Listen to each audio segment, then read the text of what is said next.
So, hello everybody. I am Mike Barclay, and I'm Head of Growth for EU at MoEngage, and I'm your host for today's live webinar. Given the current scenario we find ourselves in, brands across the world are rethinking and reevaluating their marketing spends and advertising budgets. And at no time in the past has organic growth been more important than it is now. So it's easier said than done, though. I mean, everybody wants to drive organic in the first place. So the question is like, how do you approach organic growth? What should your strategies be? How do you prioritize good wins over quick wins, and how do you make sure you deliver long-term business results? These are questions that need to be answered, and these are on most marketers' lips when I speak to them these days. So hence the reason why we're having this webinar. And what we hope to do in the next sort of half an hour or so is answer some of those questions, give you some insights, and give you some place you can go to get some more information. I'm really excited to be chatting with Denis Shelkov today. I've known Denis for a little while, so I'm going to welcome you for joining. Thanks for joining us on this joint presentation. Yeah. Hi, everyone. I hope you hear me well and see me now.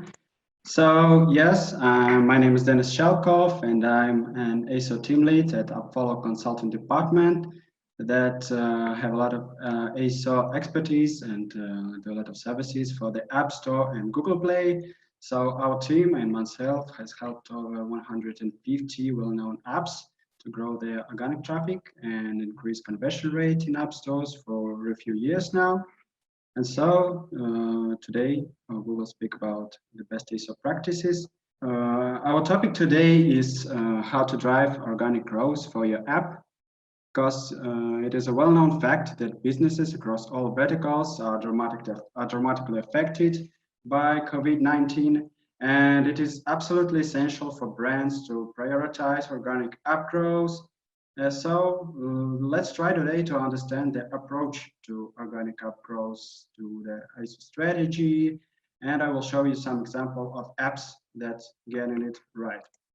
And first, let's take a look at the news apps that for sure have a great growth of visibility and installs and new users since the start of this COVID situation. But now we can see that the news apps have already passed the visibility peak in App Store. And for example, one of the biggest apps in the UK, Scan News app, has already lost 33% of its visibility since April 1st. And you can easily see it on this chart. Let me explain this chart for you right now. So it is a visibility score that measures the performance of your optimization, and this chart shows how good the app is visible by keywords. So the higher the score, the better the app's visibility in this case. So let's move on and see one of the real cases. Seems like news apps in UK and all over the world get new users and a lot of traffic easily. So most of them didn't do any changes with their ASO, with their app pages, and probably the only popular one that I could find was Microsoft News. So the Microsoft News was the only big news app that have changed its app page in the UK. So here we can see that they've updated their screenshots and they placed some very important phrases on the screenshots. First of all, they say that they have trusted news that handpicked by editors and the latest news on COVID-19. But probably the news apps were not as active on the ASO practices and on ASO side as the other apps that I will show you later. And also on this chart, we can make some assumption that probably people are already tired of news because these news keywords have lost popularity, and a lot of popularity since the end of March. You can see here that some particular keywords like news apps or breaking news are losing the popularity, and probably this trend will continue in UK App Store and in other countries. And also, if we look at this big table, I will describe it very fast. So here you can see that the average rating increased the most for the news category in April, but the problem is probably they are just losing, the news apps are losing their impressions, so the conversion rate is getting higher. And if you look at the shopping or ordering category, you can see that their conversion decreases. Probably that's because they're getting bigger and bigger number of impressions from search. But now let's move on to the more interesting cases from my point of view. And the next category that I want to talk about is workout apps. So let's get inspired by the workout apps. And these apps are probably the main winners or one of the biggest winners in App Store search. So here, once again, on this visibility chart, you can see just the different picture than for the news apps, because as you can see, they're still getting more and more visibility. So they're still getting more and more search impressions in the UK App Store if we talk about this workout and home workout apps. And the same can be said about these particular keywords. As you can see, the keyword at home workouts and home workout are getting more and more popularity, and now they're probably at the peak of popularity, and probably this number will grow, and number of search impressions for this keyword will grow until the end of the lockdown, when it will eventually and probably drop. So to start with the real cases, I divided this into two strategies. So the first strategy will be to prioritize app features that are more useful at the moment and show them first on your app page. So to make them more visible to your current users and for sure for the new users. So the first example of the app is called Organic Fit. It's one of the workout and weight loss apps. And here you can easily see that, first of all, they've changed the title. They placed this search term or this phrase workouts at home to the title. So it will be just much easier for users to see and to get a higher rankings, to get a higher ranks in the search. And also the screenshots. At first, they've changed their color theme and make the screenshots more bright. And also you can see that this big phrase that it could easily can be read from your smartphone, it's fitness and dance at home. So you can easily see the value of this app to the new users and why you should download them and probably pay them for this app. And the second case is the app called Workout for Women. They've also updated the title and screenshots, and here you can see the same strategy.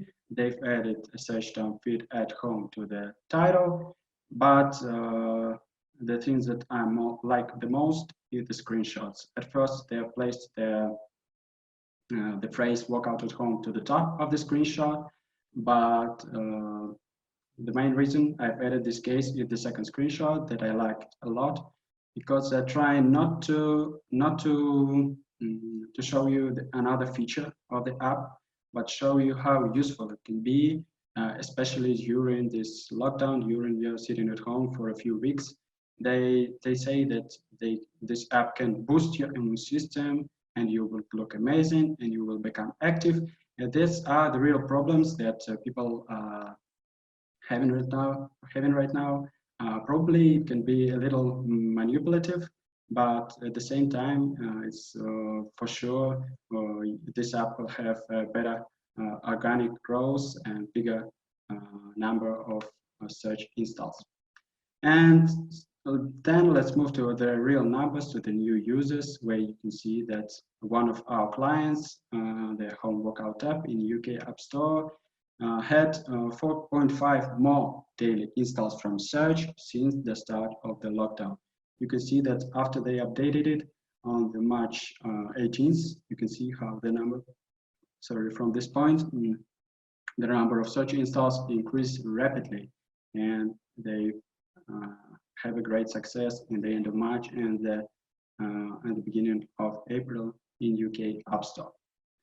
So another category that I will also want to talk about a lot, because it's the situation is very polarizing when you look at the different markets, and most European markets taxi apps are not feeling great, but there is one country and one market that's doing okay at least.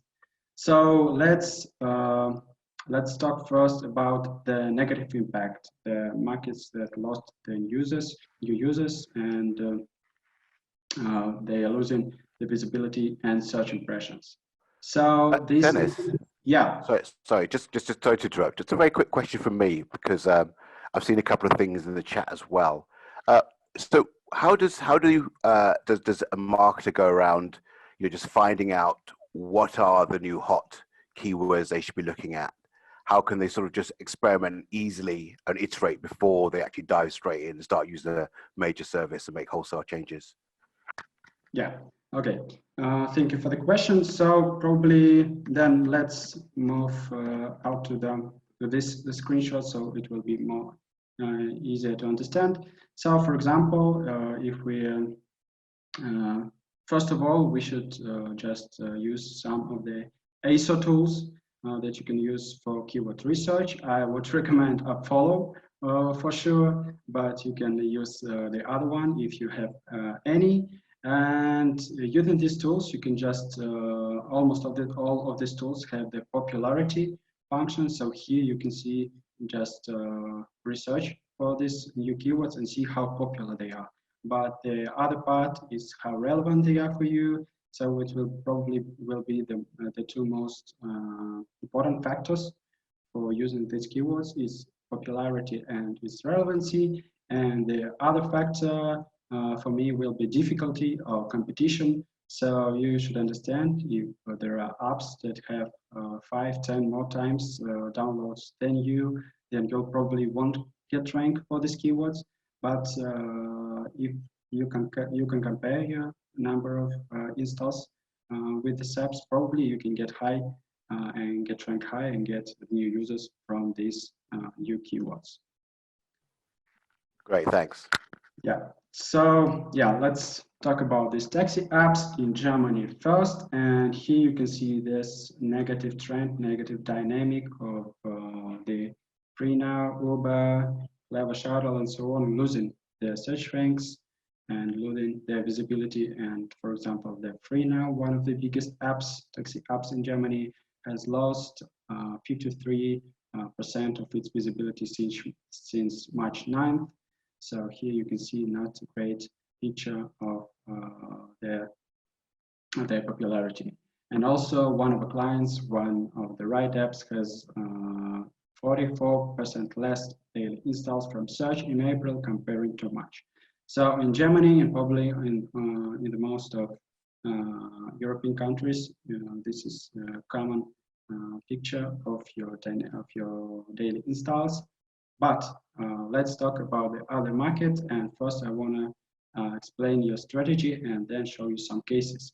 So the apps at this moment, can add new values to their product and promote these values in the app stores or you can say on their app pages.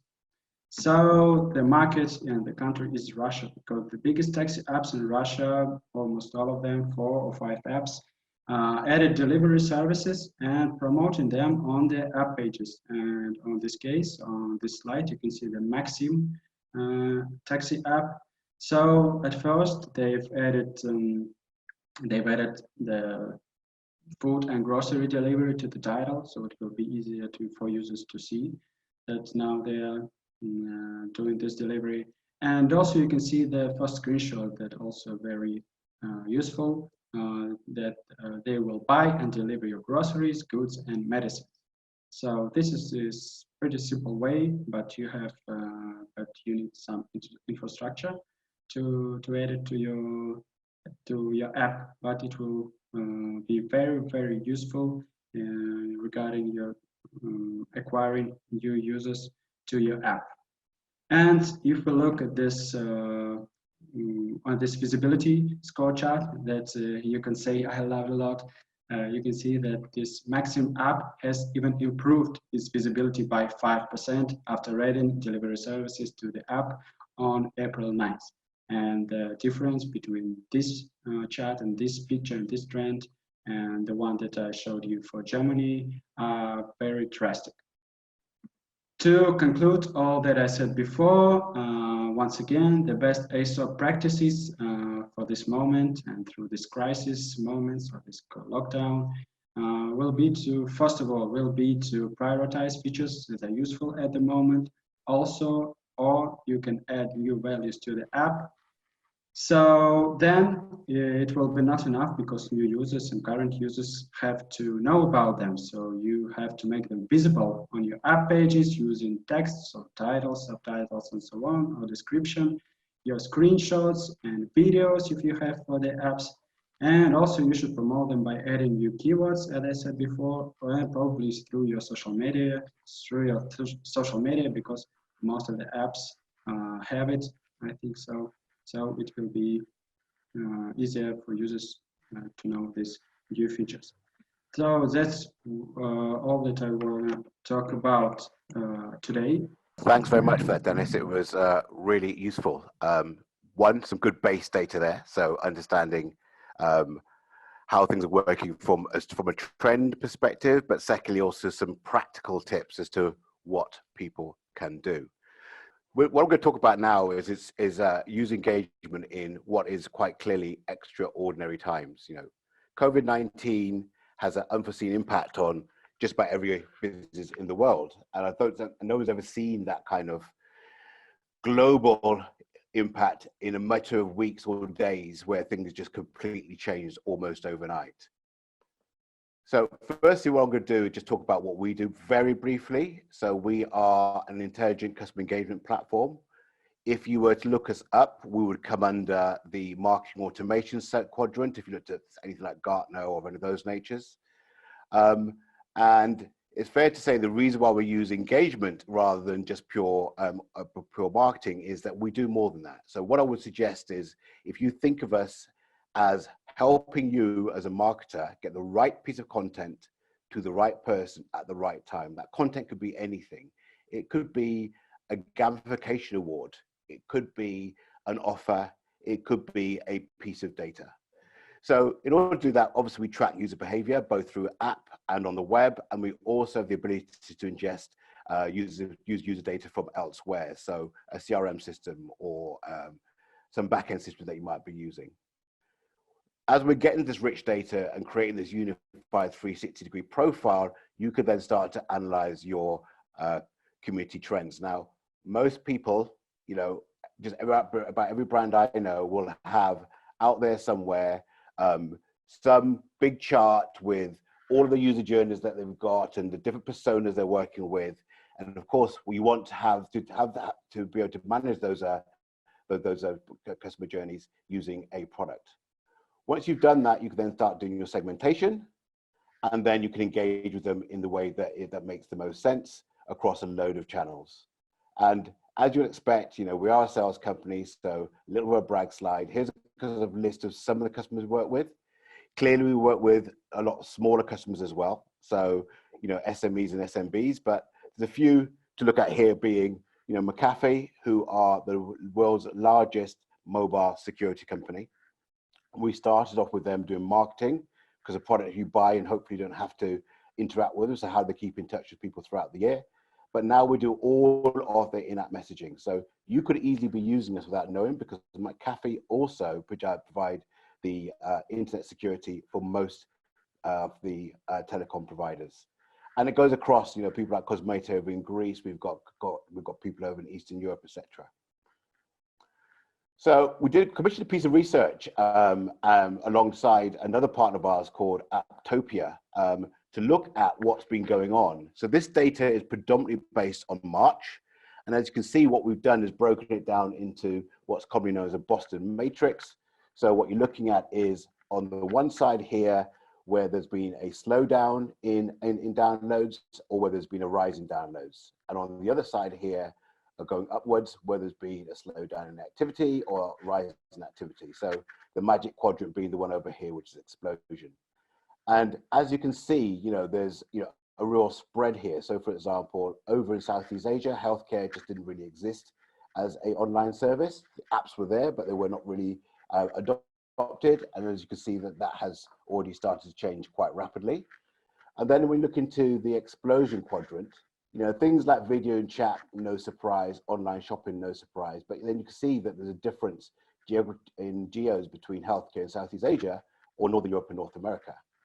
In the growth areas, again, see social online shopping, not a surprise. Some would probably expect to see all of online shopping in the explosion, but that hasn't been the case. But when you also look down in the slowdowns, there's some lessons here for, you know, travel and hospitality. Right, the stores are closed. You'd expect to see that down here. But I was surprised with things like mobility and some food delivery areas not doing so well. So let us obviously think that we should delve some deeper, which is kind of what we're doing, sharing with you today. We also ran a webinar 2 weeks ago, where we spoke to a number of brands, and we'll be doing a LinkedIn Live tomorrow, which you can also join if you wish to, which is looking at the data more from a data perspective than a learnings perspective. Okay, sorry, Mike. Can I have one question, please? Sure. So, do you have any ideas with the food delivery industry? Why does it slow in in Europe and grow in North America during the lockdown that you showed on the chart? Yeah, sure. I'm actually going to cover a bit of that in another slide, but in short, so some of the restaurants took a time to pivot from being restaurants into outlets that deliver food. A number of restaurants were actually closed, so the choice of food delivery didn't change all that much. The other thing that we've seen really strongly is people focusing on local and at home. So, you know, our shops sold out of things like baking products, flour, pasta, because people, when they first started lockdown, were literally staying in and not wanting anybody to come to the front door. But the food delivery people have obviously pivoted as well. So, for example, all of the big ones now have contactless delivery, whereby they turn up, they take a photo of your food delivery parcel at your front door, they ring your front door, they wait for you to come and pick it up, and then they leave. So yeah, a number of reasons, some behavioral, some structural, but that's moved on a bit. So I think April's data on that will be different. Okay, so again, this actually comes back to what Dennis just asked me. Attitudes have changed. People have been uncertain about the global economic future. You know, they've shifted the expenditure from luxury to other types of goods. So if you're not going to work, why do you want to go and buy that Armani coat? And the increase in functional spend, which has in fact influenced things like food delivery and so on, where people are buying and producing things at home, making things themselves, which also actually helps them to occupy their time, to be honest. Social distancing has also impacted it. So if you have a scenario whereby everything is online, that's one challenge, but equally speaking, you can no longer interact directly with your consumers. And people have been more consumed about the safety of their family and their community. So they're more willing to empathetic and more willing to donate. But equally speaking, that means their attitudes have become a little bit less commercial, a little bit less selfish, and a little bit more thinking on a longer term. So what have we found? So as I say, we speak to a lot of brands on a regular basis, and this is some of the things that we're hearing consistently. One of the things you need to do is to prioritize and align all of your strategies, placing the customer at the center. Now, customer centricity has been a conversation for a long time. The difference here is that rather than just being a commercial view, you'd be thinking about what is the thing that's most bothering my customers at the moment. Starts with COVID, then it's family, then it's other issues, there's long-term, there's my children, etc. And how do I position myself to be supportive to that? So it's a change. Bearing in mind that every experience now is online with most vendors, then it's going to become more difficult for you to get that cut through. I mean, I, for one, am tired of getting the brand which says to me, it's unprecedented, it's the new normal. Yes, it is unprecedented. No, I don't think we're at the new normal yet. So how do you actually do, so looking at that is another thing. How do you get that oh, wow moment that cuts through and leaves a lasting impression? And underpinning that is how you demonstrate that your values, your value in your product and the value that you have as a business is aligned with what people need, which then increase their loyalty and will drive long-term value. Okay, so we'll give you some examples. Up front, actually, before I talk about these guys, I'll give you a slightly amusing one. So this one is based, I've got a business called Jimmy Brings. I don't know if anybody heard of them, but Jimmy Brings, they're an Australian app. And they were focused in the great good old times on how do you keep people stocked up with booze? So I'm going to make a big generalization. Australians, like the Brits, like to drink. I'm being a Brit, I like to drink. And so where you had a scenario where you had a party, you're running out of booze, you could call these guys and within 30 minutes, they'd stock you up. So you just continue. So they thought about, well, how do we move forward in this? People aren't having parties, what should we do? So they pivoted. The first thing they started delivering, believe it or not, was toilet roll, right? So if you think about it, it was hard to find. You know, the last thing you want to do was to go, when you run out, to go and have to queue for it. So they started delivering toilet roll within 30 minutes. And now they've got more serious and they're doing, you know, pharmacy and stuff like that. But just an interesting anecdote. So here's a more local one, which is relevant to us. This is Glovo, and Glovo started off as basically almost like a concierge type app. So they go and pick up anything you want for you and get it for you. So it actually had quite a high level appeal in terms of the fact that it was a upper demographic. And as things changed, they thought, well, again, what's our core competency? It's getting people what they want at the time they want it. But now it's not what they want, it's actually what they physically need. So they pivoted into doing food delivery, groceries and essentials. They're helping the medical industry and pharma with getting things out to people, not just COVID type related stuff, but also the fact of the matter is other people have other conditions where they need to get stuff. So they're delivering that. And also focusing on the senior citizen. So you can see that, you know, unlike the trends which Denis just mentioned, these guys are up. They're not down, they're actually up. So bucking the trend quite significantly. Another good example is that we've spoken about health, and you know, Denis spoke about gyms, but your other side of your health is your mental health. And you know, this is a time when it's been challenged more than ever. So what 7Mind do, and I spoke to them again a couple of weeks ago, and you can see the stuff online, is they're looking at how to help people to understand that they're not alone. So yeah, it's difficult when your kids have not been to school for weeks and weeks. Yes, it's difficult when you're homeschooling and you're supposed to be home working. So you don't need to feel alone about that. And we'll give you tactics to deal with the stress. And they even have a freemium version which gives you a 7-day plan, which you can use on an ongoing basis without paying for the pro stuff. And again, you can see downloads are up, active usage is up, and you can see them bouncing back. Another one here, and this one I think is particularly insightful. So OYO are the second biggest hotel chain in the world. And they've managed to hold on to 98% of the daily active users. So bearing in mind, the hotels are shut. We work with OYO. There is no traffic for bookings on their site, right? The hotels are shut.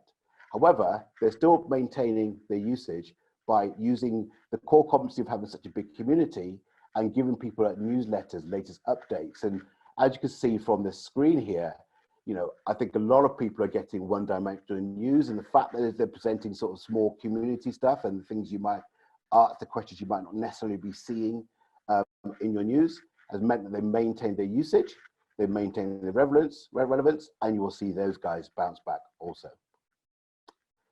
And one more, DoorDash. So DoorDash is a standard delivery company, again, focused similar to Glovo. One of the interesting ones with them, again, is they're focused on local, and also they're focused on the vulnerable. So this slide doesn't show it, but if you look in their advertising, there's lots of ways as a vulnerable person you get discounted food, you don't have to pay for delivery, etc. So much so that they've been picked up by a organization called COVID-Aid, and this literally came out this week, where they'll be doing one of these 24-hour Live Aid type concerts, which we'll all hear about shortly. And these guys will be supporting that.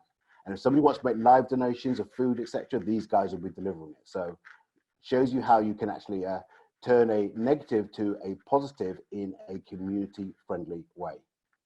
So what's the summary? You know, personalization and authentic communication is the key. You've got to have the brand grounded, if you like. A term we use in psychology, but you have to have it grounded and be able to communicate those values to your users. If you can help your community come together, all the better. But keep that journey convenient. You know, good apps are good apps, bad apps are bad apps, regardless of the scenario. And that's why you see some of the variation in performance. Most app businesses themselves have also been hit by COVID, so therefore they may have some staff problems. So make sure you set up some self journeys, and make sure also you are highlighting the product reviews, right? So we can't stress on it enough. AppFollow's talked about it previously. Your product reviews are basically the garnish in the window of the shop window of your shop window on the ASO platforms themselves.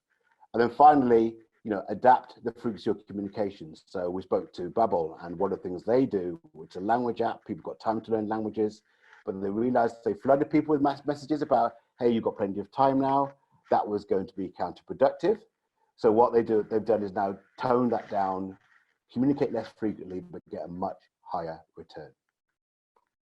Okay, so that's really the main content. What we'd like to do, if we can, is sort of just open it up a bit now for some of the questions that have been asked to see if we can do some of the Q&A for you. In countries where there's a low literacy rate and less technological penetration, how do you drive organic installs or growth in the app? So probably it have one pro and one con, because in this case, probably the competition will be lower for these countries, but also the audience will be not big enough for you. So in these cases, I think the product for bigger markets and trying to target the bigger markets will be the right decision. But the strategy for the low markets will be probably the same.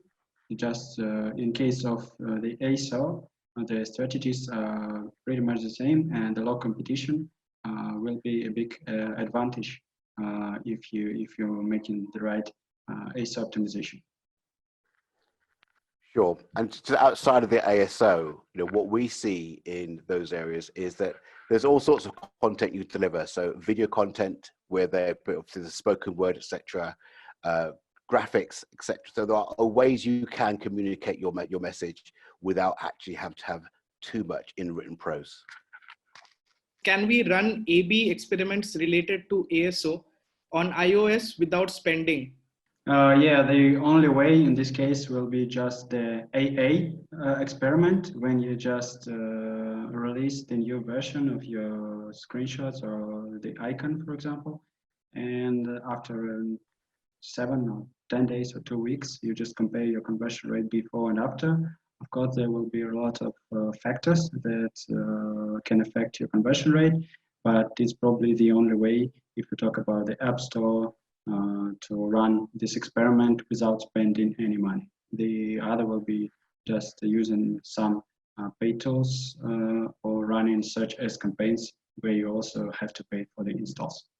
Also from the ASO perspective, how cool is it to change the title, description, images on the basis of temporary phase, which is not predictable? So I think Akash is asking about the COVID scenario. I'm not sure how cool it is, but I think that in this crisis moment, just one thing that you have to try, even if you're mostly, if your app in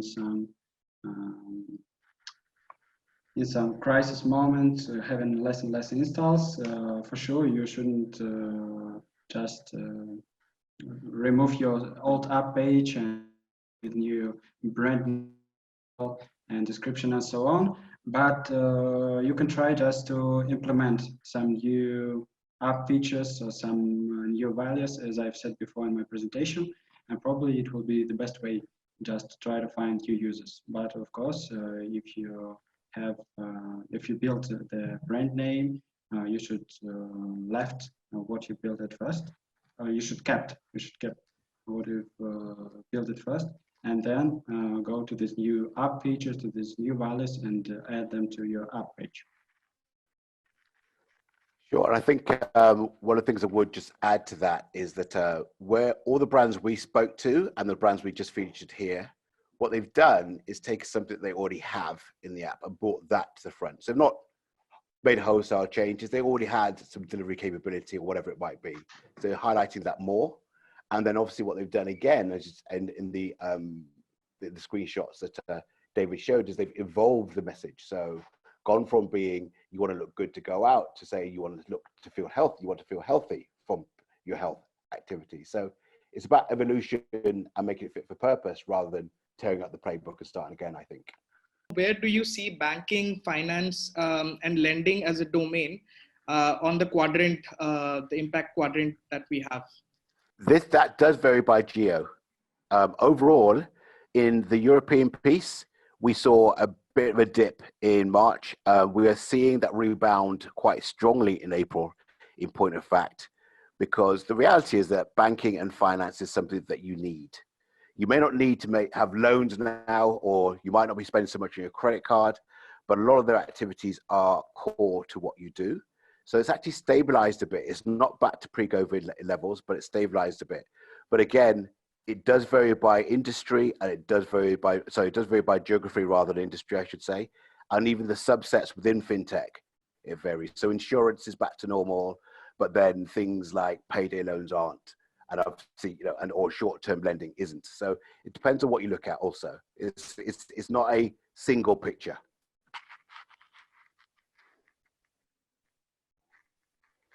At one point on that, you might have seen N26 just picked up another £100 million worth of investment. So someone in banking is doing well. If you were to give one tip on how to get good rankings in the ISO App Store, what would that be? Can I have at least 3 tips? So it will be easy. One. Yeah, it will be 1A, 1B, and 1C in this case. So, so the first one probably will be for me just to do text optimization. Use as many relevant words as you can. Don't repeat these words in your text fields. The second one will be to use the screenshots to the fullest. So just make them clear, use the big font on these phrases just for the new users will be easier to understand what your app or your game is about. And the third one will be to just to track your rating and reply to the negative reviews. So it will be my 3 main tips on the App Store. Are there any good benchmark reports to guide how well a mobile app is doing in terms of retention, net promoter scores, etc.? This question is for you, Mike. Yeah, there is a lot of benchmarking out there. There isn't actually a global standard for benchmarking in terms of everybody uses X or Y report, but there is plenty of very well-researched data out there. And again, if you sign up for the MoEngage blog, you'll find a lot of information of that kind of comparison. And if you want to understand some things more specifically, again, get in touch with us. We'll come back to you with an answer to your question, not a sales answer, an answer to the question with the data that you want. What do you think about telemedicine? This is another interesting domain growing rapidly during these times of COVID. Yeah, that's interesting. So I was talked to a few, so Ada Health, there's other doctors online, etc.